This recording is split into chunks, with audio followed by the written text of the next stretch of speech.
So hi learners, I hope आप सब ठीक होंगे।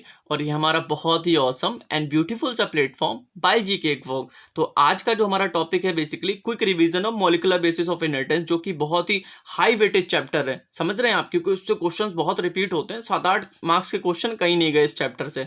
तो अब हम देखेंगे मॉलिक्यूलर बेसिस ऑफ इनहेरिटेंस को, बहुत ही ब्रीफ में पढ़ेंगे। और ये मत सोचिए कि मैंने इसे क्विक रिवीजन लिया या फिर मैं वन शॉट के तौर पर ले रहा हूं तो चीजें स्किप कर दी होंगी। नहीं, आप एनसीईआरटी खोल कर देख लें, चीजों को मैच कर लें। समझ रहे हैं, आपके पहले पेज तक से आपको कुछ स्किप नहीं मिलेगा। हर चीज मैंने इसके अंदर इंक्लूड की है। तो वीडियो को एंड तक देखें और आपके लिए वीडियो बहुत ही हेल्पफुल होने वाली है। ठीक है, आपकी जेनेटिक्स स्ट्रांग हो जाएगी। मतलब इतना हो जाएगा कि बोर्ड्स में आपके सामने क्वेश्चन आएगा, आप मक्खन की तरह कर दोगे। मतलब इजीली आपसे क्वेश्चन बन जाने वाला है। तो आइए स्टार्ट करते हैं विद फुल ऑफ एनर्जी। हमारा आज का जो टॉपिक है quick revision of molecular basis of inheritance. तो सबसे पहले हमारा जब चैप्टर स्टार्ट होता है वहां पर बात होती है न्यूक्लिक एसिड की। दो प्रकार के न्यूक्लिक एसिड होते हैं। तो सबसे पहले मैं आपको बताऊं न्यूक्लिक एसिड होती क्या चीज है। A acid which is found in nucleus is called nucleic acid. जो हमारे न्यूक्लियस के अंदर एसिड मिलता है उसको न्यूक्लिक एसिड कहते हैं। तो अब वो एनसीईआरटी कहती है दो प्रकार के हो सकते हैं, या तो डीएनए हो सकता है डिऑक्सी राइबो न्यूक्लिक एसिड, या हमारा आरएनए हो सकता है राइबो न्यूक्लिक एसिड। जो डीएनए होता है, डीएनए इज जेनेटिक मटेरियल। मैं जहां पर भी जीएम लिखूंगा उसका मतलब जेनेटिक मटेरियल होगा, मैं पहले ही बता देता हूं। मैंने चीज़ों को शॉर्ट में लिखने की कोशिश की है, वरना जो हमारे नोट्स हैं बहुत बड़े बन जाते हैं। अगर आप कहेंगे तो मैं इन नोट्स का क्या करूंगा, पीडीएफ बनाकर डिस्क्रिप्शन में डाल दूंगा। तो DNA is genetic material in all types of cell, like prokaryotes में भी अगर आप देख लो, हमारा यू बैक्टीरिया हो गया या फिर आर्की बैक्टीरिया हो गया यूकैरियोट्स के केस में। ठीक है, प्लांट सेल, एनिमल सेल, जितने भी प्रकार के सेल्स होते हैं सबके अंदर मोस्टली हमारा जो जेनेटिक मटेरियल होता है वो डीएनए ही होता है। आरएनए बहुत ही कम सेल्स के अंदर होता है। Like only in virus RNA is genetic material. तो जो हमारा वायरस होता है, लाइक कोविड के टाइम पे आपने सुना होगा कोरोना वायरस जो आया था, उसमें क्या था, हमारा जेनेटिक मटेरियल कौन था, आरएनए था। तो अब वायरस जो होता है उसके अंदर हमारा जेनेटिक मटेरियल आरएनए भी हो सकता है और डीएनए भी हो सकता है। तो आरएनए के पास बोथ जेनेटिक मटेरियल पॉसिबल है। ठीक है, वैसे तो हमारा नॉर्मली जो होता है वो डीएनए ही ज्यादातर ऑर्गेनिजम्स के अंदर होता है। अब एग्जांपल दे रखा है डीएनए इज जेनेटिक मटेरियल, चारों के चारों आप याद कर लो। जो मैंने रेड कलर से यहाँ पर एग्जांपल्स दिए हैं, ये बेसिकली एनसीईआरटी के एग्जांपल हैं। ये कहीं पर भी हो सकता है, एमसीक्यू में आपसे पूछ ले, मार्क करने को आ जाए। तो ह्यूमन डिप्लॉयड सेल की अगर हम बात करें, 6.6 इंटू 10⁹ बेस पेयर्स होते हैं इसके अंदर। अगर इसे 2 से डिवाइड कर दो तो हैप्लॉयड आ जाएगा हमारा 3.3 इंटू 10⁹ बेस पेयर। अब ई कुलाई की हम बात करें, 4.6 इंटू 10⁶ बेस पेयर एनसीईआरटी कहती है। जबकि लैम्डा फाज में ऐसे 48,502 बेस पेयर, इस तरीके से याद कर लो। 5 इंटू 174 जो हमारा सिंगल स्टैंडर्ड डीएनए होता है, जिसमें बेस पेयर तो कह नहीं सकते, बेस पेयर तो हमेशा डबल स्टैंडर्ड डीएनए में होता है। यहाँ पर न्यूक्लियोटाइड्स होंगे, यहाँ पर 5386 न्यूक्लियोटाइड्स हमारे मिलेंगे। अब हम स्ट्रक्चर ऑफ न्यूक्लिक एसिड की तरफ बढ़ते हैं, विच इज मोस्ट इंपॉर्टेंट, या कहें हम काफ़ी ज़्यादा इंपॉर्टेंट है। मैं आपको बिल्कुल बहुत अच्छे से समझाने वाला हूँ कि न्यूक्लिक एसिड का स्ट्रक्चर बेसिकली क्या होता है, कैसा होता है। तो दो प्रकार के हमारे क्या होते हैं यहाँ पर, न्यूक्लिक एसिड, डीएनए। और इन्हीं के ही रेफरेंस में हम बात करेंगे। कभी डीएनए के बारे में बताऊंगा, कभी मैं आपको आरएनए के बारे में बताऊंगा, यहाँ पर जो टॉपिक चल रहा है। ठीक है, जो हमारा डीएनए होता है उसमें दो प्रकार की पॉलीन्यूक्लियोटाइड चेन होती हैं, जबकि आरएनए के अंदर सिर्फ और सिर्फ सिंगल प्रकार की पॉलीन्यूक्लियोटाइड चेन होती है। इस तरीके से nucleotide nucleotide nucleotide nucleotide an into nucleotide, आप समझ सकते हैं। बहुत सारे जब हमारे न्यूक्लियोटाइड मतलब इकट्ठा हो जाते हैं या फिर एक स्ट्रेट लाइन में इस तरीके से जुड़ते चले जाते हैं तो एक पॉलीन्यूक्लियोटाइड चेन बन जाती है। तो हमारा जो आरएनए होता है सिर्फ और सिर्फ एक पॉलीन्यूक्लियोटाइड चेन का बना होता है, जबकि डीएनए में ऐसी दो पॉलीन्यूक्लियोटाइड चेन प्रेजेंट होती हैं। ठीक है, अब न्यूक्लियोटाइड की मैं आपको बात कर लूँ, जो हमारा क्या है, सबसे बेसिक यूनिट है किसकी, डीएनए का। लाइक स्ट्रैंड जो होता है पॉलीन्यूक्लियोटाइड चेन का, तो उसमें बहुत सारे न्यूक्लियोटाइड मिलकर क्या बनाते हैं, पॉलीन्यूक्लियोटाइड। तो न्यूक्लियोटाइड बेसिकली क्या चीज होती है, इसके 3 कंपोनेंट होते हैं एनसीईआरटी कहती है। एक तो शुगर होता है, दूसरा nitrogenous base plus phosphate group, sugar nitrogenous base plus phosphate group. ठीक है, और शुगर और नाइट्रोजनस बेस को हम कहते हैं न्यूक्लियोसाइड। ये चीजें याद रखने वाली हैं, बिल्कुल याद कर लो आप। अब सबसे पहले मैं बात करता हूँ, पहला कंपोनेंट जो होता है हमारा शुगर। शुगर रहता है 5 कार्बन का। तो शुगर के अंदर ये वाली रिंग प्रेजेंट होती है, फ्यूरॉन रिंग। इसका नाम आप याद कर लें, ज्यादा अच्छा रहेगा। वैसे इतना ऊपर क्वेश्चन पूछेंगे नहीं। ठीक है, 1 कार्बन, 2 कार्बन, 3 कार्बन, 4 कार्बन, ये ऊपर एक होता है 5 कार्बन। टोटल हमारी क्या होती है, पेंटोज शुगर होती है इसके अंदर। In case of DNA RNA दोनों के केस में हमारी पेंटोज ही शुगर होती है, पेंटोज ही शुगर होती है 5 कार्बन के, इसलिए हम इसे पेंटोज कहते हैं। तो अगर हमारा आरएनए है तो उसके केस में राइबोस शुगर होगी, जबकि अगर डीएनए है उसके केस में हमारी डीऑक्सी राइबोस शुगर होगी। तो इनके बीच में अंतर क्या होता है, बेसिकली आप देख सकते हैं यहाँ पर जिस प्रकार से हमारी ये शुगर प्रेजेंट है वो आरएनए के केस में भी होगी और डीएनए के केस में भी होगी, क्योंकि दोनों क्या हमारी पॉलीन्यूक्लियोटाइड चेन है और दोनों के अंदर न्यूक्लियोटाइड प्रेजेंट है। जब न्यूक्लियोटाइड प्रेजेंट है, शुगर भी होगा, नाइट्रोजनस बेस भी होगा, फॉस्फेट ग्रुप भी होगा। तो जब शुगर होगी, शुगर के अंदर ये रिंग होगी, तो ये वाली जो पोजीशन कहलाती है 1 प्राइम कहलाती है, this is 2 prime. And this is 3 prime and this is 4 prime and this is 5 prime. तो बेसिकली होता क्या है, जब हम बात करते हैं आरएनए की, तो जिसमें राइबोज शुगर होती है उसमें 2 डैश के ऊपर या फिर 2 प्राइम के ऊपर OH प्रेजेंट होता है। यहाँ पर आप देखें, यहाँ पर क्या होगा, OH होगा इन केस ऑफ आरएनए। और ये एनसीईआरटी कहती है ये जो OH ग्रुप होता है लेबाइल टू डिग्रेडेशन, कि मतलब कोई भी एंजाइम या फिर कैटलिस्ट आकर इसको क्या कर सकता है, इसको डिग्रेड कर सकता है, डाइजेस्ट कर सकता है, खराब कर सकता है। तो आरएनए इसलिए हमारा स्टेबल नहीं होता ज़्यादा, इसीलिए हमने क्या किया, लाइक नेचर ने क्या किया, आरएनए से डीएनए को इवॉल्व कर लिया। 2H से क्या आ गया हमारा, यहाँ पर सिर्फ और सिर्फ H, कहीं ना कहीं ये ऑक्सीजन रिमूव हो गई होगी, इससे क्या होता है हमारा डीऑक्सीराइबोज आ गया, जब यहाँ पर OH की जगह H आ गया। अब जो हम डीएनए के केस में अगर ये हम 5 कार्बन की फ्यूरॉन रिंग बनाएंगे ना, उसमें यहाँ पर OH नहीं, यहाँ पर सिर्फ और सिर्फ H आएगा, तो हमारा डीएनए ज़्यादा स्टेबल हो जाएगा। तो आप याद रखें बेसिकली राइबोज के केस में 2 डैश के ऊपर OH आता है, जबकि डीऑक्सीराइबोज के केस में 2H के ऊपर 2 डैश के ऊपर H आता है। ठीक है, ये चीज़ें आप याद रखें, और जिस पार्ट से क्वेश्चन बनने की संभावना सबसे ज़्यादा रहेगी मैं उन चीज़ों को मेंशन करता चलूँगा। ठीक है, यहाँ पर कुछ न्यूक्लियोटाइड से रिलेटेड चीज़ें हैं, आप ध्यान से देखें, आपको ईजिली समझ में आ जाने वाली चीज़ें। ठीक है, तो अब हमारा जो दूसरा कंपोनेंट है, शुगर को हमने समझ लिया, अब हम नाइट्रोजनस बेस को समझने वाले हैं। नाइट्रोजनस बेस के 2 प्रकार होते हैं। ठीक है, एनसीईआरटी कहती है एक तो प्यूरिन होता है, दूसरा पिरिमिडीन होता है। प्यूरिन को आप ऐसे याद रखें AG करके एडेनिन एंड गुआनिन। पिरिमिडीन को कैसे याद करना, CUT कट, हमारा साइटोसिन, यूरैसिल एंड थाइमिन। और थाइमिन का जो अनदर नेम होता है उसको कहते हैं 5-मिथाइल यूरैसिल। इस पे कई बार भर के क्वेश्चन पूछ रखे हैं, ये चीज़ आप याद रखें कि अगर आपसे पूछ ले अनदर नेम ऑफ थाइमिन, तो आप लिख देना, सीधा मार्क कर देना 5-मिथाइल यूरैसिल। ये जो चीज़ें मैं आपको बताता जा रहा हूँ, कहीं एक पेज पर आप लिख लो। ठीक है, उसको क्या करना है, एग्जाम से पहले आप याद करते चले जाना, क्योंकि ये चैप्टर ही बहुत इंपॉर्टेंट है, इन चीज़ों को छोड़ ही नहीं सकते आप। अगर 16 मार्क्स के MCQs आ रहे हैं ना, तो दोनों चैप्टर के genetics like principle of inheritance और ये हमारा मॉलिक्यूलर बेसिस, कम से कम 4-5 मार्क्स के इसी से MCQs पूछ लेंगे दोनों से, तो चीज़ों को ध्यान रखो। तो यहाँ पर शुगर प्लस नाइट्रोजनस बेस मिलकर हमारा न्यूक्लियोसाइड बनाता है, जैसा कि मैंने आपको यहाँ पर बताया था, शुगर प्लस नाइट्रोजनस बेस मिलकर न्यूक्लियोसाइड बनाता है। ठीक है, और ये शुगर प्लस नाइट्रोजनस बेस जो होते हैं वो किससे जुड़ते हैं, N ग्लाइकोसिडिक लिंकेज से जुड़ते हैं। मैं आपको बता दूँ, लेट्स से अगर मैं आपके लिए यहाँ पर 5 कार्बन की इस प्रकार से शुगर बनाऊँ, ये 5 कार्बन की 1 2 3 4 और यहाँ पर ये 5। ठीक है, तो यहाँ पर क्या होगा, इस प्रकार से एक बॉन्ड होगा, इस प्रकार से एक बॉन्ड होगा, और यहाँ पर हमारा कहीं नाइट्रोजनस बेस जुड़ता है आकर। ठीक है, वो प्यूरिन भी हो सकता है, पिरिमिडीन भी हो सकता है। तो this is called N glycosidic linkage, N glycosidic linkage, समझे आप। तो बस आप ये याद रखें, स्ट्रक्चर को यहाँ पर इंपॉर्टेंट नहीं, मुझे पता है आपसे नहीं पूछा जाएगा, लेकिन बस सिर्फ और सिर्फ ये चीज़ याद रखें, शुगर प्लस नाइट्रोजनस बेस किससे जुड़ी होती है, N ग्लाइकोसिडिक लिंकेज से जुड़ी होती है और हमारा न्यूक्लियोसाइड बनाती है।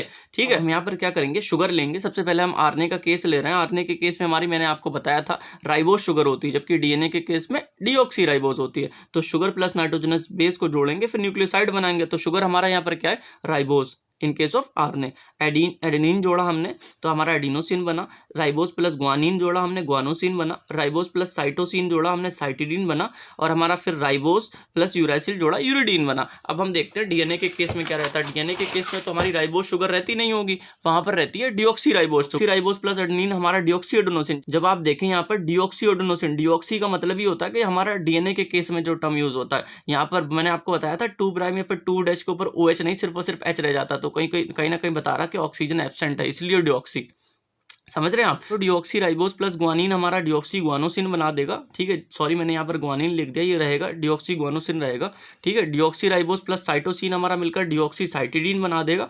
डीऑक्सी राइबोज प्लस थाइमिन मिलकर डीऑक्सी थाइमिडीन बना देगा। ठीक है, अब यहाँ पर बता रहे हैं कि हमारे 2 न्यूक्लियोटाइड जो होते हैं, लेट्स से अगर मैं आपको बताऊँ, थोड़ा सा समझा भी देता हूँ कि इस प्रकार से अगर हमारा कोई डीएनए का स्ट्रैंड है तो बहुत सारे किससे मिलकर बना होता है, इस प्रकार से न्यूक्लियोटाइड से मिलकर बना होता है। और ये 2 न्यूक्लियोटाइड जुड़े होते हैं फॉस्फोडाइस्टर बॉन्ड से। किससे, फॉस्फोडाइस्टर बॉन्ड से। ये चीज़ बिल्कुल रट लो, घोल कर पी लो, बिल्कुल 3 प्राइम से 5 प्राइम इसकी डायरेक्शन रहती है। मैं ज़्यादा कोई स्ट्रक्चर के अंदर नहीं जा रहा, चीज़ों को सिर्फ और सिर्फ आपको मेमोराइज कराने की कोशिश कर रहा हूँ। ठीक है, 2 न्यूक्लियोटाइड हमारे क्या लिंक बाई फॉस्फोडाइस्टर बॉन्ड, इनकी डायरेक्शन रहती है 3 प्राइम से 5 प्राइम डायरेक्शन, और इन पर क्वेश्चन आने की संभावना रहती है, ऐसे नहीं, मैंने आपको यहाँ पर बता दिया। New nucleotide always get attach to 3-OH। तो बेसिकली यहाँ पर मैंने एक सिंगल स्ट्रैंड बनाया इस प्रकार से, फिर यहाँ पर डबल स्टैंडर्ड डीएनए बनाया, वो है एक ही तरीके से। ठीक है, तो आप देखें यहाँ पर 5 प्राइम से 3 प्राइम क्या है, हमारा एक स्ट्रैंड बना हुआ है, जिसके अंदर 5 प्राइम डैश पर क्या है हमारा फॉस्फेट प्रेजेंट है, जबकि 3 डैश के ऊपर एक फ्री OH ग्रुप प्रेजेंट है। ठीक है, तो ये कह रहे हैं new nucleotide always get attach to 3 dash OH end. तो हमारा नया न्यूक्लियोटाइड कोई भी आएगा तो 3 डैश OH पे आकर जुड़ेगा। तो बेसिकली क्या रहता होगा, लेट्स से अगर हमारा ये 5 प्राइम है और दिस इज 3 प्राइम, तो यहाँ पर कोई OH ग्रुप रहता होगा, तो नया न्यूक्लियोटाइड जो आता होगा इस तरीके से, ठीक है, तो इसके साथ बॉन्ड बना लेता होगा 3 डैश वाले के साइड पर। तो इस प्रकार से हमारा क्या है, हमारा जो स्ट्रैंड होता होगा DNA का वो एक्सटेंड होता चला जाता होगा। अब यहाँ पर मैं आपको बताऊं, शुगर फॉस्फेट शुगर, ठीक है, या फिर इस वाले स्ट्रक्चर को आप देखें बहुत ज़्यादा क्लियर समझ में आएगा, sugar phosphate sugar phosphate sugar. तो एनसीईआरटी कहती है इसके बारे में कि शुगर फॉस्फेट के कोई भी स्टैंड है उसके अंदर शुगर फॉस्फेट इस प्रकार से अल्टरनेट वे में प्रेजेंट होता है और क्या बनाता है, हमारा बैकबोन बनाता है। दोनों स्ट्रक्चर में आप देख लो, शुगर फॉस्फेट। और जो हमारे बेसेस होते हैं बेसिकली नाइट्रोजनस बेसेस अंदर की तरफ प्रोजेक्ट करते हैं इसे। तो यहाँ पर कह रहा है सो पॉलीन्यूक्लियोटाइड चेन है शुगर फॉस्फेट बैकबोन, शुगर और फॉस्फेट की बैकबोन होती है इन पॉलीन्यूक्लियोटाइड चेन के पास में। और बेसिस प्रोजेक्ट इनसाइड, या एनसीईआरटी की बेसिकली लाइन है कि हमारे जो बेसिस जो होते हैं नाइट्रोजनस बेसिस वो अंदर के लिए ऐसे प्रोजेक्ट करते होते हैं। ठीक है, अब यहाँ पर मैंने कुछ नोट भी लिखा है, 10 न्यूक्लियोटाइड चेन, अगर हमारे पास एक चेन है उसके अंदर 10 न्यूक्लियोटाइड हैं तो उसके अंदर 10 शुगर होंगे और 10 नाइट्रोजनस बेस होंगे। क्यों होंगे कि हमारे पास अगर एक न्यूक्लियोटाइड है उसके अंदर क्या प्रेजेंट होगा, sugar nitrogenous base plus phosphate group. तो हर न्यूक्लियोटाइड के पास एक शुगर होगी, एक नाइट्रोजनस बेस होगा, एक ही फॉस्फेट होगा। तो अगर हम 10 क्या लें, 10 हम न्यूक्लियोटाइड लें तो 10 शुगर होंगी, 10 नाइट्रोजनस बेस होंगे। तो यहाँ पर बात करें फॉस्फोडेस्टर बॉन्ड की तो क्या रहेंगे, 9 रहेंगे। 10 न्यूक्लियोटाइड के अंदर 9 फॉस्फोडेस्टर बॉन्ड रहेंगे। क्यों रहेंगे, मैं सिंपल से आपको बताता हूँ कि हमारे अगर 2 न्यूक्लियोटाइड होते हैं उनके बीच में क्या रहता है, एक हमारा फॉस्फोडेस्टर बॉन्ड रहता है। इसी प्रकार से 10 के बीच में कितना रहेगा, 9 फॉस्फोडेस्टर बॉन्ड रहेगा।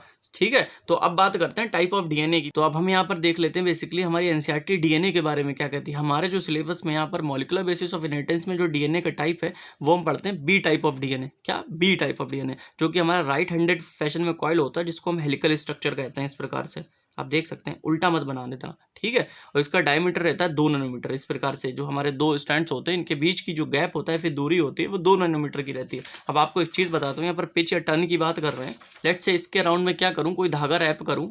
मैंने जैसे यहाँ पर अगर फिंगर लगा ली, यहाँ से अगर मैं धागा स्टार्ट करूँ और यहाँ से घुमाकर यहाँ पर ले आऊँ, समझ रहे हो, दोनों एक ही साइड पर आ जाए, दिस इज कॉल्ड पिच या फिर वन टर्न। क्योंकि डीएनए हमारा हेलिकली रैप होता है ना, ऐसा थोड़ी होता कि ऐसे करके यहाँ ऐसे करके रैप होता, नहीं, यहाँ से अगर चला तो फिर यहाँ पर आएगा। तो आप समझ रहे हो, अगर मैं इसको ड्रॉ करके अगर दिखाऊं, राइट हैंडेड फैशन ये होता है बेसिकली, राइट हैंडेड फैशन हमारा क्या होता है, ये होता है। तो अगर लेट से यहाँ से चला, अगर इस तरीके से मैं रफली समझा दे रहा हूँ, यहाँ तक आया, this is called one pitch, ताकि आपको ये कैलकुलेशन समझ में आ जाए। वन पिच के अंदर कितने होते हैं, 10 बेस पेयर्स होते हैं, which is equals to 3.4 nanometre या फिर हमारा 34 एंगस्ट्रॉन। ठीक है, तो यहाँ पर क्या हमारी एक पिच के अंदर क्या होती है, 10 बेस पेयर्स, हमारा एक बेस पेयर का डिस्टेंस कितना होगा।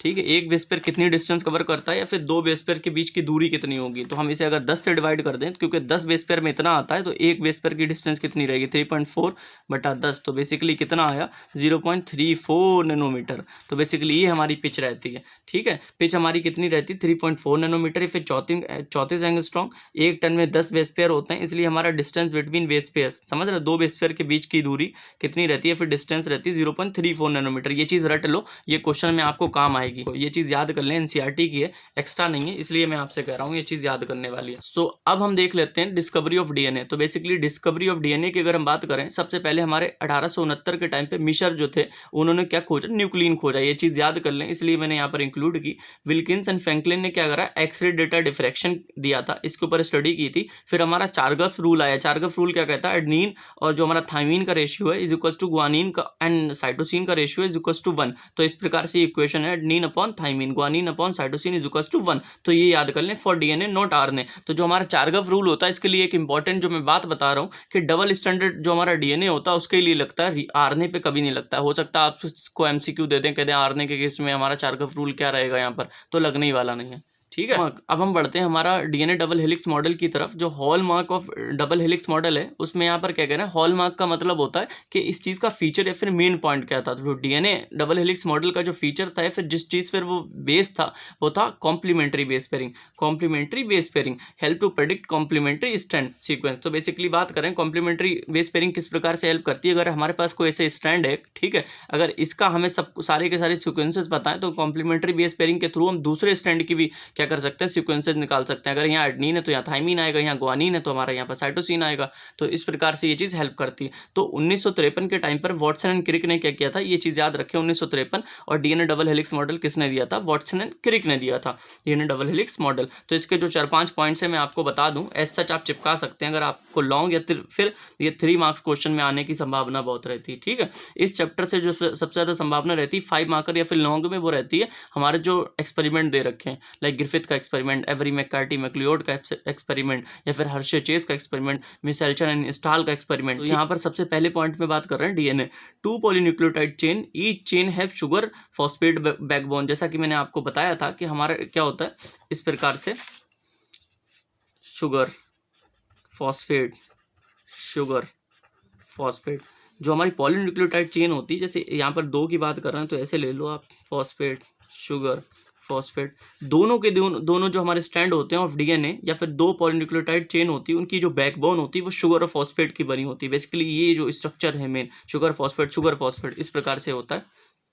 ठीक है, फॉस्फेट बैकबोन का बना होता है। अब हमारा दूसरा पॉइंट यहाँ पर क्या कह रहा है, both chain anti parallel polarity होती है। एक स्टैंड अगर 5 प्राइम से 3 प्राइम होता है तो दूसरा 3 प्राइम से 5 प्राइम होता है। ठीक है, अगर ये हमारा 5 प्राइम से 3 प्राइम रहा होगा तो ये क्या रहेगा, 3 प्राइम से 5 प्राइम रहेगा। इजी सी बात है, ये तो पता ही हो। जो हमारा पॉइंट 3 है उसमें क्या कह रहे हैं, एडेनिन हमारा क्या है, 2 हाइड्रोजन बॉन्ड के साथ में थाइमिन से जुड़ता है, जबकि ग्वानिन जो होता है वो 3 हाइड्रोजन बॉन्ड के साथ में किससे, साइटोसिन से जुड़ता है। जो हमारा 4th पॉइंट है, current DNA is right handed coil. Basically इस प्रकार से हमारा राइट हैंडेड फैशन में कॉइल होता है, हेलिकल स्ट्रक्चर, ना कि ऐसे होता है। पिच होती है 3.4 नैनोमीटर, 10 बेस पेयर इन 1 टर्न। ठीक है, जो कि एक पिच होती है उसमें 10 बेस पेयर होते हैं। 0.34 nanometre between 2 base pair, 2 base pair ऐसे प्रेजेंट है तो इसके बीच में कितनी 0.34 नैनोमीटर की हमारी डिस्टेंस रहती है। ठीक है, अब हमारा जो पॉइंट 5 है, base pairs stakes over each other, stability of DNA. तो स्टेकिंग का मतलब होता है कि हमारे जो बेस पेयर्स होते हैं एट एन एंगल प्रेजेंट होते हैं। लेट्स से अगर यहाँ पर हमारा कोई एडेनिन प्रेजेंट है, यहाँ थाइमिन प्रेजेंट है, यहाँ ग्वानिन है, यहाँ साइटोसिन है। ठीक है, तो आप देख सकते हैं कि मतलब अगर ये हमारा एक बेस पेयर है, दूसरा एक ये बेस पेयर है, तो कहीं ना कहीं एक एंगल पे प्रेजेंट होंगे ना, ऐसे स्ट्रेट लाइन थोड़ी ना है, चीजें घूमी हुई हैं। तो समझ रहे हैं, बेस पेयर्स जो होते हैं एट एन एंगल प्रेजेंट होते हैं, तो इसे स्टेकिंग कहते हैं। सो स्टेबिलिटी ऑफ डीएनए जो होती है बेसिकली 2 चीज़ों के ऊपर डिपेंड करती है। एक तो स्टेकिंग ऑफ बेस पेयर्स, कि हमारे बेस पेयर्स किस प्रकार से एंगल पे प्रेजेंट होते हैं, और हमारे हाइड्रोजन बॉन्ड्स, लाइक हमारे जो डबल स्टैंडर्ड डीएनए होता है उसके बीच में जो हाइड्रोजन बॉन्ड्स प्रेजेंट होते हैं। ठीक है, एडेनिन और हमारा थाइमिन के बीच में, ग्वानिन और साइटोसिन के बीच में, इस प्रकार से हाइड्रोजन बॉन्ड। क्योंकि हमें मालूम जब हम हाई टेम्परेचर देते हैं, ये क्या होता है, डबल स्टैंडर्ड डीएनए जो होता है ऐसे डीनेचर होकर अलग हो जाता है। समझ रहे हैं आप, लेकिन जब टेम्परेचर गिरता है फिर से जुड़ जाता है। तो ये एक्स्ट्रा स्टेबिलिटी दे रहे हैं ना, स्टेकिंग ऑफ बेस पेयर, दूसरा हाइड्रोजन बॉन्ड, दोनों चीजें आप याद रखें। अब हम बात करते हैं सेंट्रल डोगमा के बारे में। सेंट्रल डोगमा कुछ नहीं होता, flow of genetic information at molecular level. Central dogma जो दिया गया था, क्रिक द्वारा दिया गया था, इसमें क्या कहते हैं, फ्लो ऑफ जनरेशन। सो इसमें क्या कहते हैं, flow of genetic information at molecular level. तो हमारा क्या है, मॉलिक्यूलर लेवल पर, कहीं जीन्स के लेवल पर क्या होती है, जेनेटिक इन्फॉर्मेशन की फ्लो होती है। सो क्रिक ने क्या बताया था, या फिर जो हमारे एनसीईआरटी में दे रखा है, कि डीएनए क्या करता है, सबसे पहले अपनी कॉपी बनाता है, या फिर जिस प्रोसेस को हम कहते हैं रेप्लिकेशन। फिर क्या करता है, ट्रांसक्रिप्शन के थ्रू जो जेनेटिक इन्फॉर्मेशन डीएनए में थी वो आरएनए में चली जाती है, बेसिकली एमआरएनए में चली जाती है, उसे ट्रांसक्रिप्शन कहते हैं। फिर एमआरएनए से क्या होता है, प्रोटीन के अंदर वो इन्फॉर्मेशन चली जाती है, उसको ट्रांसलेशन कहते हैं। और फिर हमारा जो प्रोटीन होता है वो कैरेक्टर या फिर ट्रेट एक्सप्रेस करा देता है अकॉर्डिंग टू मेंडल। चीज हमें पता है। ठीक है, अब DNA replication bye DNA dependent DNA polymerase, तो यहाँ पर कुछ एंजाइम्स का मैंने आपके लिए नाम कंसीडर किया है जो कि इंपॉर्टेंट है। जो डीएनए रेप्लिकेशन होती है bye DNA dependent DNA polymerase, जहाँ पर भी डीएनए डिपेंडेंट का मतलब मैं आपको समझाता हूँ, अगर डीएनए डिपेंडेंट है या फिर आरएनए डिपेंडेंट का मतलब यह है कि DNA acting as a template. तो बेसिकली अगर इस प्रकार से 2 डबल स्टैंडर्ड डीएनए होता है, अगर नया डीएनए भी हमें बनाना हो तो दोनों के दोनों जो स्टैंड होते हैं वो एज ए टेम्पलेट काम करते हैं। इन्हीं के आधार पर हमारा क्या होता है, नए डीएनए का सिंथेसिस होता है। तो बाय जो हमारा डीएनए रेप्लिकेशन होती है bye DNA dependent DNA polymerase, जबकि और जो ट्रांसक्रिप्शन होती है bye DNA dependent RNA polymerase. Basically जो हम आरएनए की सिंथेसिस करते हैं उसमें भी हमारा टेम्पलेट या फिर आधार क्या रहता है, वो डीएनए ही रहता है। ये चीज आप याद कर लें, रट पाएं तो रट लें। In some viruses like retro virus RNA dependent RNA polymerase, क्योंकि वहां पर हम आरएनए से डीएनए बनाते हैं तो टेम्पलेट क्या हुआ, आधार, इसके आधार पर हम डीएनए बना रहे हैं ना, तो आरएनए डिपेंडेंट डीएनए पॉलीमरेज बना क्या रहे हैं, डीएनए बना रहे हैं। जो अब हमारा टॉपिक है बेसिकली पैकेजिंग ऑफ डीएनए। तो मैंने जैसा कि आपको पहले बताया था कि हमारा जो क्या होता है, हमारे सेल के अंदर न्यूक्लियस होता है जिसका डायमीटर 1 माइक्रोमीटर या फिर 10⁻⁶ मीटर होता है, ठीक है। और 2.2 मीटर का हमारा जो डीएनए होता है यूकैरियोट्स के केस में, उस इतने बड़े डीएनए को हमें इतने कम स्पेस में रखना है, तो बेसिकली क्या करना पड़ेगा, हमें डीएनए को ऐसे उलझाना पड़ेगा या फिर कंप्रेस करके पास लाना पड़ेगा, ठीक है, तभी हम पैकेजिंग करते हैं ऑफ डीएनए। तो बेसिकली क्या होता है पैकेजिंग ऑफ डीएनए में, DNA need to keep in to less space, कि हमें कम स्पेस में डीएनए को रखना, इसलिए हमें पैकेजिंग करना है। तो सबसे पहला हमारे यहाँ पर दो प्रकार के यहाँ पर क्या रहेंगे, पैकेजिंग रहेंगे, एक तो प्रोकैरियोट्स के केस में, दूसरा यूकैरियोट्स के केस में। प्रोकैरियोट की जो पैकेजिंग होती है बेसिकली बहुत सिंपल रहेगी, जबकि थोड़ी कॉम्प्लेक्स होती है इन केस ऑफ यूकैरियोट्स, ठीक है। तो पैकेजिंग इन प्रोकैरियोट्स अगर हम देखें तो ई कोलाई की अगर बात करते हैं, उसमें डीएनए की लेंथ होती है 1.36 mm, ठीक है। DNA is packaged with help of basic proteins, DNA form large loops. तो मैं आपको अगर समझाऊं, ये आपके दिमाग में बैठाने की कोशिश करता हूं मैं। देखिए अगर ये सेल है तो आपको पता है, लाइक हम सब जानते हैं कि हमारा प्रोकैरियोट का जो सेल होता है उसके अंदर न्यूक्लियस नहीं होता, तो हमारा क्या होगा, जेनेटिक मटेरियल ऐसा ही होगा, उसके अंदर किसके अंदर प्रेजेंट होगा, साइटोप्लाज्म के अंदर प्रेजेंट होगा। और एनसीईआरटी कहती है कि ये हमारा जो जेनेटिक मटेरियल बेसिकली जो डीएनए होगा वो पैकेज्ड होता है with the help of some basic proteins. ये मैंने ऑरेंज कलर से प्रोटीन्स, इसकी हेल्प से क्या होगा, हमारा जो डीएनए होगा वो पैक होगा। लेकिन अब क्या लगता है, लाइक एनसीईआरटी फिर यहाँ पर एक चीज़ और कहती है कि लेट्स से कि हमारा अगर न्यूक्लियस नहीं है प्रोकैरियोट्स के केस में, तो हमारा जेनेटिक मटेरियल पूरे साइटोप्लाज्म में कहीं ना कहीं ऐसी पड़ा रहता होगा, स्केटर रहता होगा। नहीं, क्या होता है, हमारा बेसिक प्रोटीन्स की मदद से क्या होता है, एक जगह पर इकट्ठा हो जाता है, लाइक इतने स्पेस, लेट्स से इतने स्पेस के अंदर, और इस स्पेस को हम कह देते हैं न्यूक्लियोइड। न्यूक्लियोइड रीजन होता है जहां पर हमारा टोटल डीएनए मिलता है, क्योंकि पैक हो रखा है अच्छे से with the help of some basic proteins. और यहाँ पर क्या होता है, लार्ज लूप्स बना लेता है। लार्ज लूप्स का मतलब आप देखते हैं कि ये बड़ा बड़ा छल्ले टाइप, कि इतना ज़्यादा क्लोज नहीं होता कि बिल्कुल चिपका हो, लार्ज लूप्स ऐसे करके बने हुए देखते हैं। तो ये हमारी खासियत होती है किसकी, पैकेजिंग इन प्रोकैरियोट्स के केस में। DNA is packaged with help of basic proteins, ठीक है, डीएनए फॉर्म लार्ज लूप्स। तो ये हमारा फीचर होता है प्रोकैरियोट्स के केस में। लेकिन अब जब यूकैरियोट्स की बात करते हैं, वहां पर जो बेसिक प्रोटीन्स यूज होंगी वो हमारी होंगी हिस्टोन प्रोटीन्स, ठीक है। अगर आपको एमसीक्यू में पूछ लें कि हमारा हिस्टोन प्रोटीन्स की हेल्प कब लेते हैं हम, प्रोकैरियोट्स के केस में या फिर यूकैरियोट्स के केस में, हर हाल में आपको मार्क करना है यूकैरियोट्स। प्रोकैरियोट्स के केस में सिर्फ और सिर्फ बेसिक प्रोटीन रहती हैं, वो हिस्टोन नहीं होती। सो अब हम बात करते हैं पैकेजिंग इन यूकैरियोट्स। तो ह्यूमन सेल का जो डीएनए होता है बेसिकली डिप्लॉइड सेल होता है हमारा, उसके अंदर 2.2 मीटर का क्या होता है, डीएनए होता है। जब हम हैप्लॉइड सेल की बात करते हैं तो उसके अंदर 1.1 मीटर का डीएनए हो देना। 2.2 मीटर का DNA is kept in 10⁻⁶ metre. मैंने आपको बताया ये 1 माइक्रोमीटर भी होता है, ठीक है, स्पेस इन न्यूक्लियस। तो कह रहा 2.2 मीटर का, लाइक बहुत लंबा, आप समझते हैं ना कि हमारे हाथों से भी ज्यादा लंबा डीएनए होगा, और 1 माइक्रोमीटर के स्पेस में रखना, तो उसे बहुत अच्छे से पैक करके हमें अंदर रखना पड़ेगा।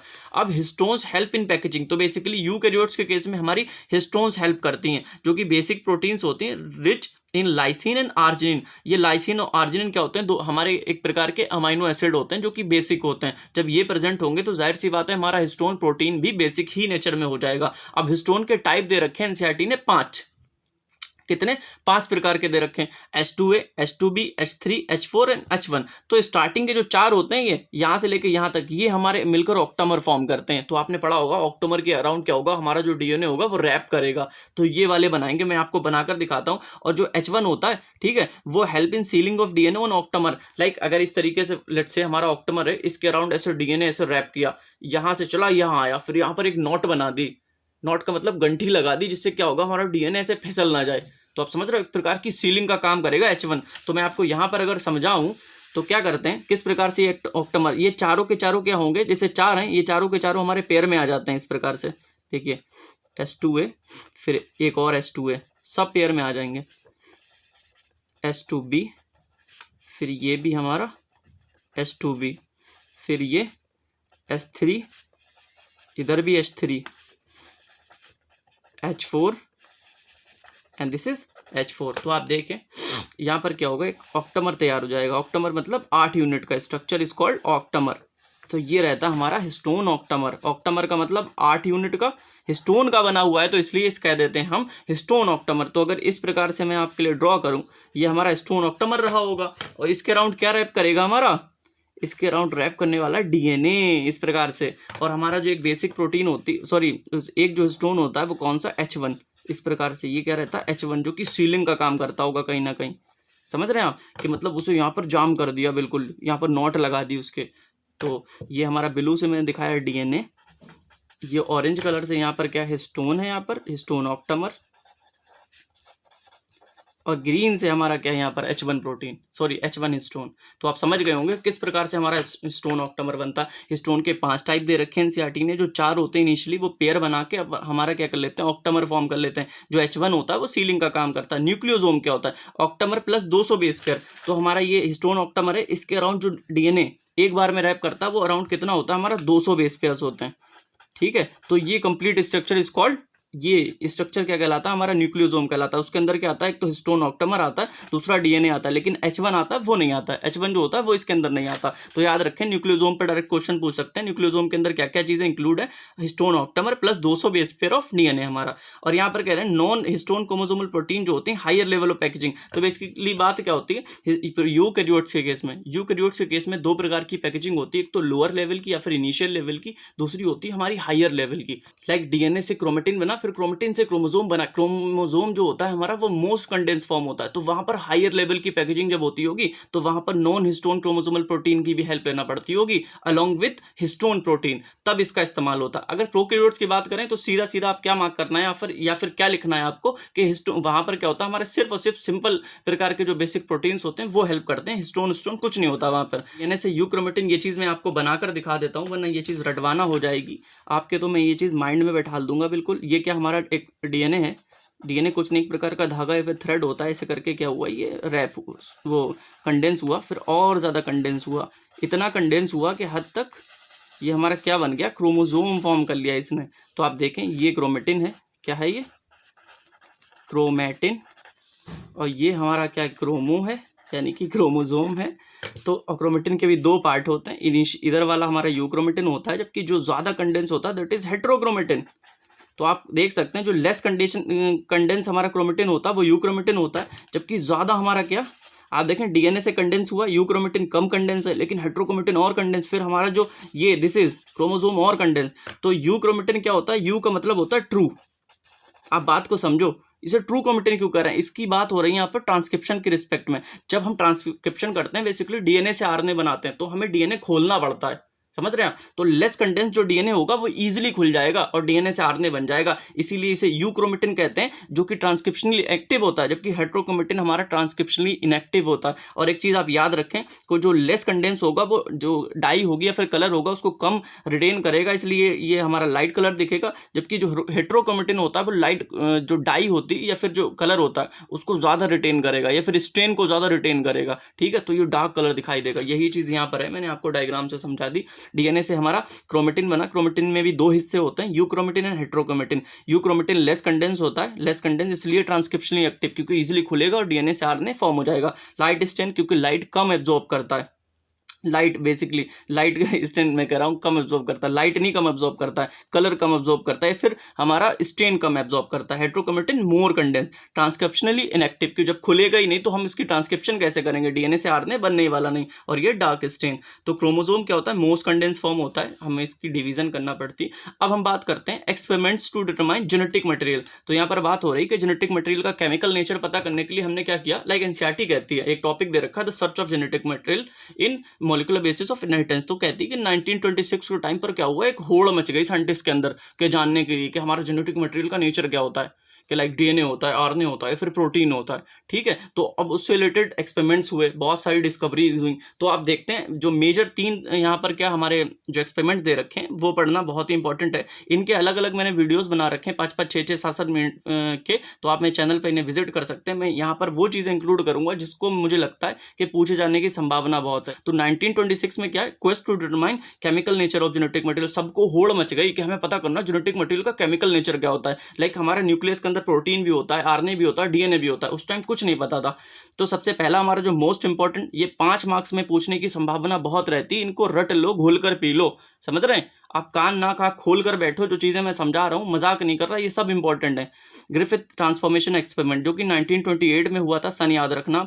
ऑन स्ट्रेप्टोकोकस बैक्टीरिया पर किया था, और क्या माइस एनिमल लिया था, ठीक है, और क्या निमोनिया कॉज करता है हमारा जो स्ट्रेप्टोकोकस निमोनिया होता है या फिर निमोनोकोकस जो होता है। ट्रांसफॉर्मिंग प्रिंसिपल की बात की थी कि something is there which is transforming R into S, तो यहाँ पर ये कंक्लूजन था, मैंने ऊपर से बता दी चीज। फिर आए एवरी मैककार्टी एंड मैक्लियोड, इन्होंने तो बता दिया ट्रांसफॉर्मिंग प्रिंसिपल है, फिर इन्होंने बताया कि डीएनए इज ट्रांसफॉर्मिंग प्रिंसिपल। इनकी जो सन है 1933 से 1944 तक का, ये चीज याद रखें। Hershey and Chase experiment is most important. इन दोनों ने ये चीज नहीं क्लियर कर पाई थी कि जेनेटिक मटेरियल का नेचर क्या है, डीएनए है, आरएनए प्रोटीन है, लेकिन हमारे हर्शे चेज आए, इन्होंने बैक्टीरियोफाज एंड ई कोलाई के ऊपर एक्सपेरिमेंट किया, और 1952 के around unequivocal proof that DNA is genetic material. Unequivocal का मतलब होता है बिना किसी शक शुबा के, मतलब कोई डाउट या संदेह बचा ही नहीं था इनके एक्सपेरिमेंट के बाद, सब कुछ क्लियर हो गया that DNA is genetic material, ठीक है। तो ये चीज़ हमारे एक्सपेरिमेंट से रिलेटेड थी। और now we are heading towards next topic, feature of good genetic material. तो यहाँ पर कह रहे हैं कि हमारा जेनेटिक मटेरियल होने के लिए अच्छे फीचर्स क्या होते हैं, ठीक है। कहीं ना कहीं हम कंपेरिजन करेंगे, तो कंपैरिजन क्या, अगर डीएनए आरएनए में हम कंपेयर करें तो हमें जहां जेनेटिक इन्फॉर्मेशन रखना होगी, तो जाहिर सी बात है हमारा जो जेनेटिक मटेरियल है वो स्टेबल होना चाहिए, स्ट्रक्चरली भी, केमिकली भी। तो इस तरीके से चीज़ें देखेंगे। It able to make replica, जो अच्छा जेनेटिक मटेरियल के एबल टू मेक रेप्लिका के मतलब हमें पता है कि हमारी जेनेटिक इन्फॉर्मेशन जो पेरेंट के अंदर प्रोजनी में तो तभी पहुंचेगी जब रेप्लिकेशन होगी या फिर कॉपी फॉर्म होगी। स्ट्रक्चरली एंड केमिकली स्टेबल, हमें जेनेटिक इन्फॉर्मेशन सेफ रखना है। स्लो म्यूटेशन, लाइक हमारा क्या होता है, कोविड के टाइम पे आपने देखा होगा कोविड के कितनी जल्दी जल्दी वेरिएंट्स आ रहे थे, वहां पर आरएनए वायरस था, आरएनए वायरस जल्दी जल्दी म्यूटेट करता है, तो स्लो म्यूटेशन चाहिए होती है, इसलिए हमारा जो डीएनए होता है बहुत ही स्लो म्यूटेट करता है, इसलिए अच्छा जेनेटिक मटेरियल होता है। क्योंकि आरएनए इसीलिए हर जगह जेनेटिक मटेरियल नहीं होता, क्योंकि उसमें बहुत तेजी से क्या होता है, म्यूटेशन होती है, सब जो जेनेटिक इन्फॉर्मेशन है वो अल्टर हो जाएगी। एक्सप्रेस इन मेंडेलियन पैटर्न, तो यहाँ पर मेंडल ने क्या कहा था कि डीएनए से आरएनए बनेगा, आरएनए से प्रोटीन। बेसिकली उसने ये बोला था कि प्रोटीन के फॉर्म में ही हमारा क्या होता है, ट्रेट या फिर करेक्टर एक्सप्रेस करता है। तो डीएनए क्या करता है, डीएनए बनाता है आरएनए, फिर आरएनए से प्रोटीन। तो बेसिकली डीएनए भी हमारा क्या करता है, प्रोटीन के थ्रू ही करेक्टर के एक्सप्रेशन कराता है। अब एक छोटा सा टॉपिक दे रखा है आरएनए वर्ल्ड, तो यहाँ पर आरएनए की कुछ विशेषताएं बताएंगे। विच इवॉल्व फर्स्ट, तो यहाँ पर फिर क्वेश्चन पूछता है, एनसीईआरटी कहती कि यहाँ पर कि डीएनए या फिर आरएनए में से कौन इवॉल्व हुआ था पहले, सबसे पहले क्या आया था। तो आरएनए इवॉल्व फर्स्ट, फिर बताती है कि एनसीईआरटी बताती है RNA evolve first, perform all important function. फिर कहती है कि इतने सारे इंपॉर्टेंट फंक्शंस जो थे वो आरएनए करता है, लाइक अभी भी करता है। तो सबसे पहले क्या हुआ, हमारा आरएनए इवॉल्व हुआ, एज ए कैटलिस्ट काम करता है। कैटलिस्ट का मतलब होता है क्या, कैटलिस्ट का मतलब होता है हमारा एंजाइम की तरह काम करता है, स्प्लाइसिंग की प्रोसेस होती है उसमें हेल्प करता है। तो कह रहे हैं पहले हमारा आरएनए इवॉल्व हुआ कि आरएनए इतना ज़्यादा स्टेबल नहीं था, फिर हमने आरएनए से क्या करा, डीएनए इवॉल्व कर लिया। तो डीएनए जो होता है मोर स्टेबल होता है। तो अब हमारा जो नेक्स्ट टॉपिक है उसमें देखते हैं, लाइक इस वीडियो में जितना कवर हो सकता है कवर करेंगे, क्योंकि ये वीडियो बहुत लंबा हो जाएगा। इसका मैं पार्ट 2 भी लाऊंगा आपके लिए जल्दी। आप कमेंट बॉक्स में जरूर बताएं कि आपको ये वीडियो कैसा लगा और चीज़ें कैसे समझ में आ रही हैं, ठीक है। तभी उस हिसाब से मैं आगे काम करता हूँ आपके लिए। डीएनए रेप्लिकेशन, तो डीएनए रेप्लिकेशन का बेसिकली यहाँ पर अगर हम बात करें, after Watson and Crick model क्या दिया था, याद रखना डीएनए डबल हेलिक्स मॉडल दिया था हमारे वॉटसन एंड क्रिक ने।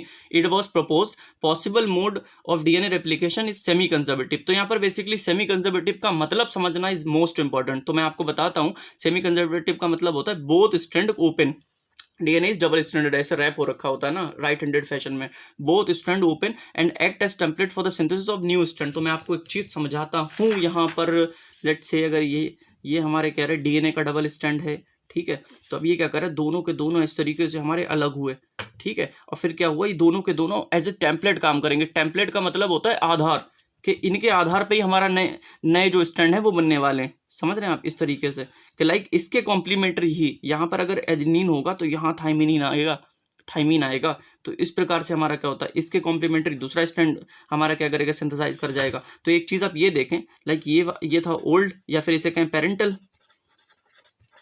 जबकि ये ऑरेंज कलर से जो मैंने दिखाया दैट इज न्यू स्ट्रैंड।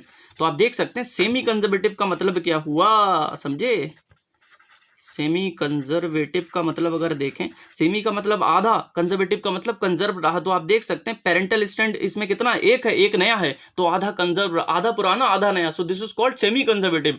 दो हमारे पास ऐसे स्टैंड थे, अलग हुए, इसके कॉम्प्लीमेंट्री इसका बन गया, इसके कॉम्प्लीमेंट्री इसका बन गया। So this is called semi conservative nature of DNA replication, ये बताया था वॉटसन एंड क्रिक ने, ठीक है। तो अब क्या है, फॉर द सिंथेसिस ऑफ, अभी क्या करें, so before process of DNA replication, DNA replication हमारा डिस्कवर भी नहीं हो पाया था। Experiment to prove DNA replication is semi conservative, बहुत सारे एक्सपेरिमेंट होने लगे कि ये देखने के लिए डीएनए रेप्लिकेशन हमारा सेमी कंजर्वेटिव होता है कि नहीं होता है। तो एक चीज़ याद रखें, ये चीज़ कई बार पूछ चुके हैं कि फर्स्ट एक्सपेरिमेंट किस पे हुआ था, तो याद रखना ई कोलाई पर हुआ था। ये चीज प्रूव करने के लिए that DNA replication is semi conservative. ये इंपॉर्टेंट है, ये पीवाईक्यूज में पूछा गया है, इसलिए मैंने यहाँ पर इसे अलग से लिख दिया। लाइक क्या, इस चीज को।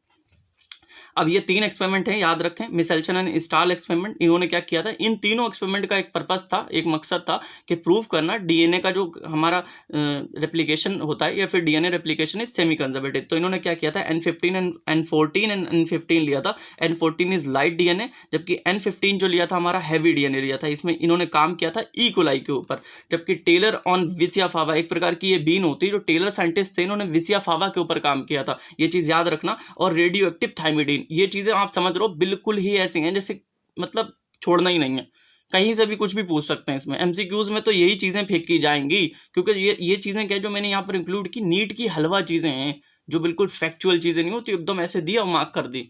समझ रहे हैं आप? तो ऐसी ही चीज़ें आपके लिए भी आने वाली। Animal cell, human, like liver cell पर भी स्टडी किया गया था। तो ये यहाँ तक मैंने आपके लिए कवर किया, मॉलिक्यूलर बेसिस ऑफ इनहेरिटेंस का क्विक रिव्यू। आई होप आपको बहुत अच्छे से चीज़ें समझ में आई होंगी। तो अब नेक्स्ट वीडियो में मिलते हैं। Thank you guys.